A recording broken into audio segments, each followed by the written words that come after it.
नमस्कार, capital TV का खास शो यूपी का दंगल देख रहे हैं आप। मैं हूं आपके साथ सोनाली। आज यूपी के दंगल में बात करेंगे चुनाव से जुड़ी दो बड़ी खबरों की।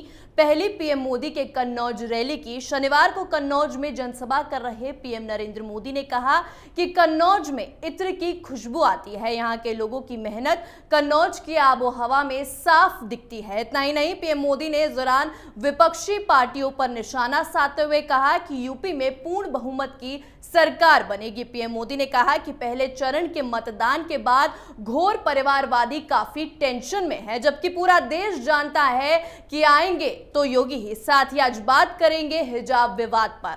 समाजवादी पार्टी के नेता रुबीना खानम ने एक विवादित बयान दिया है। सपा नेता ने कहा कि तिलक, पगड़ी और हिजाब जैसे धार्मिक प्रतीक भारतीय संस्कृति का हिस्सा है। जो भी महिलाओं के हिजाब छूने की हिम्मत करेगा उसके हाथ काट दिए जाएंगे। उन्होंने कहा हिजाब पर हमला करने वाले कलयुग के रावण हैं। और इन्हीं अहम खबरों पर चर्चा के लिए हमारे साथ स्टूडियो में मौजूद हैं कैपिटल टीवी के editor in chief doctor Manish Kumar. Doctor साहब, बहुत बहुत स्वागत है। धन्यवाद। डॉक्टर साहब, आज हिजाब विवाद पर पहले बात कर लेते हैं। हिजाब विवाद पर सपा नेता के जो बयान आए हैं, इतने बेतुके बयान क्यों? देखिए, ये जो बयान है वो किसी भी तरह से इसे जायज ठहराया नहीं जा सकता। और ये बयान अखिलेश यादव की सहमति से दी जा रही है, इसको भी समझना जरूरी है। जो समाजवादी पार्टी की जो लीडर हैं, उनका वीडियो मैंने देखा, वो तो खुद कोई बुर्का या हिजाब नहीं पहनी हुई है,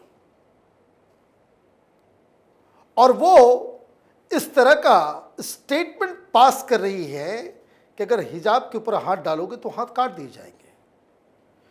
हिजाब के ऊपर हाथ डालने का काम कौन कर रहा है? हिजाब के ऊपर फैसला कहां हो रहा है? यह फैसला कोर्ट में हो रहा है। और आपकी ये हिमाकत कि आप ये कहें कि कोई हिजाब के ऊपर हाथ डालेगा, भाई अगर वो हिजाब डिसअलाउ किया जाएगा, कि ये कहा जाएगा कि ये फैसला हो गया हाई कोर्ट की तरफ से, सुप्रीम कोर्ट की तरफ से, कि हिजाब यूनिफॉर्म का हिस्सा नहीं है, इसलिए बच्चियां स्कूल में पहन के नहीं जा सकती, तो आप हाई कोर्ट और सुप्रीम कोर्ट के खिलाफ इस तरह के बयान देने शुरू कर देंगे। आप जजेस के हाथ काट डालेंगे। ये कहां जा रही है ये समाजवादी पार्टी? बयान आए, घंटों बीत गए। अखिलेश यादव को अब तक माफी मांग लेनी चाहिए थी। अखिलेश यादव चुप्पी साधे हुए हैं। अखिलेश यादव चुप्पी नहीं साधे हुए हैं, गूंगे और बहरे हो गए हैं। एएनआई के रिपोर्टर लगातार उनसे पूछ रहे हैं कि हिजाब के ऊपर, वो कह रहे हैं भाई सुनाई नहीं दे रहा, बाकी सारे क्वेश्चन सुनाई दे रहे हैं, इंटरव्यू का हर चीज सुनाई दे रहा है, हिजाब का सवाल सुनाई नहीं दे रहा। और आपकी पार्टी की एक लीडर वो ये खुला खुला चैलेंज दे रही है कि कोई हिजाब पे हाथ डालेगा तो हाथ काट डालेंगे। भाई जो कुछ होना है वो तो अब हाई कोर्ट और सुप्रीम कोर्ट के आदेश से लागू होगा। ये तो अब किसी सरकार के हाथ में ये मसला रहा नहीं।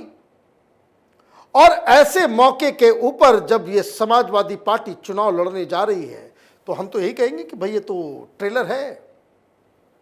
यूपी के हर लोगों को उस समाजवादी पार्टी के लीडर के बयान को देखना और समझना चाहिए कि चुनाव से पहले अगर इस तरह की धमकी दी जा रही है, सरकार आ जाएगी तो क्या होगा? तब तो हिजाब छूने वाले, उसको हटाने वाले के साथ साथ उन तमाम लोगों के भी हाथ काट दिए जाएंगे जिससे समाजवादी पार्टी और जो समाजवादी पार्टी से इत्तेफाक नहीं रखते। डॉक्टर साहब, अखिलेश यादव ने संतों पर तो बहुत जल्दी टिप्पणी कर दी थी, लेकिन भगवा रंग पे भी कर दी थी, लेकिन हिजाब पर क्यों चुप्पी साधे हुए हैं? वो चुप्पी इसलिए साधे हुए हैं क्योंकि सेकंड फेज का वोटिंग होना है 14 तारीख को। और इसमें जो इलाके हैं, चाहे वो सहारनपुर हो, चाहे वो बिजनौर हो, चाहे वो तमाम मुजफ्फरनगर हो, ये तमाम इलाके जो हैं, वहाँ मुस्लिम वोटर्स की संख्या इतनी ज़्यादा है कि इनका सेकुलरिज्म जो है वो बैकसीट ले गया। इनका जो संविधान के प्रति इनकी जो भावनाएं हैं वो बैकसीट ले गया, और वोट बैंक राजनीति इतनी ज़्यादा प्रबल हो गई कि कोई, अब देखिए प्रोटेस्ट कौन कर रहा है? हिजाब के ऊपर बयान किसके आ रहे थे? हिजाब के ऊपर बयान आ रहे थे ओवैसी के। तो कहीं इस हिजाब के विवाद का फायदा ओवैसी ना ले जाए, सारे मुसलमान समाजवादी पार्टी को वोट करें, इसलिए इस नेता को सामने किया गया। लेकिन वो एक बात भूल गए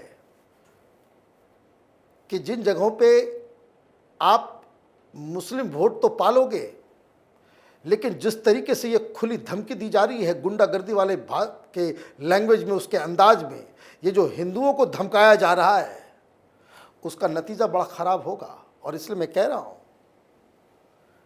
कि इलेक्शन में जब भी कभी वोटों का पोलराइजेशन होता है तो एक ही थ्योरी काम आती है। ये कांग्रेस पार्टी को समझ में नहीं आया और अखिलेश यादव को भी समझ में नहीं आ रहा है कि तरबूज वो छुरी पे गिरे या छुरी तरबूज पे, कटना किसको है? कटना तरबूज को ही है। पोलराइजेशन जब भी होगा, फायदा जो मेजॉरिटी कम्युनिटी है उसको होगा। और इस तरह के बयान ये आगे चल के और भी घातक होते चले जाएंगे, क्योंकि अब समाजवादी पार्टी ने नकाब, बुर्का, हिजाब इसके साथ खड़े होने का फैसला ले लिया है। तो आगे जिस हिसाब से ये इस्लामिक जिहादी लोग बंगाल में आज आतंक मच गया, मुर्शिदाबाद में लोग हिंदुओं के घरों पे पत्थर मार रहे हैं, जिस हिसाब से कर्नाटक के अंदर से वीडियोस आ रहे हैं, हिंदू लड़कों की पिटाई की जा रही है, जिस हिसाब से उडुपी के अंदर मुस्लिम भीड़ अचानक से आ जाती है, जो लड़के वो गिरवा वस्त्र धारण किए हुए थे उनके ऊपर पथराव होता है, तो कल दंगे भी हो सकते हैं। और अगर ये दंगा भड़केगा तो समाजवादी पार्टी भी उसके लिए जिम्मेदार होगी, क्योंकि आपने अपने बड़बोले इस तरह के जहर फैलाने वाले नेताओं को आपने रोकने की कोई जहमत नहीं उठाई।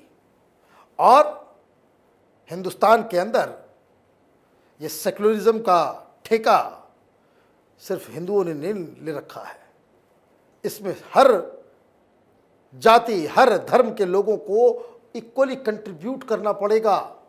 खबर आ गई है कि किस तरीके से आईबी ने अलर्ट भेजा है कि ये जो पूरा हिजाब कंट्रोवर्सी है ये पाकिस्तान के द्वारा, आईएसआई के द्वारा प्रायोजित है और उसकी फंडिंग की जा रही है। अब देखिए आगे आगे क्या चलता है। मैं लगातार बार बार कह रहा हूँ, यही समाजवादी पार्टी, यही कांग्रेस, यही सेकुलर लोगों ने शाहीन बाग का समर्थन किया था।